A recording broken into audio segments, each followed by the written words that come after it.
In this tutorial, we're going to go over LeetCode 69, square root of x. Now, this is a very simple problem, so it's very good for beginners. So this is saying, given a non-negative integer x, return the square root of x rounded down to the nearest integer.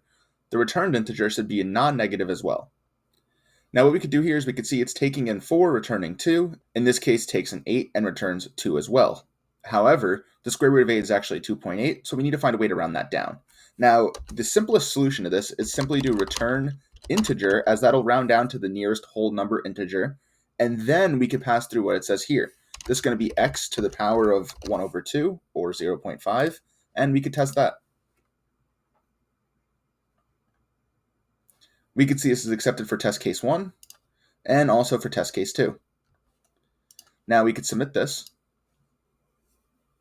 and you can see this beats 100% of answers in terms of runtime, and only 10% in terms of complexity. Now that's how you can do LeetCode 69, square root of x. Feel free to leave any questions or comments you have down below, and I hope that helps.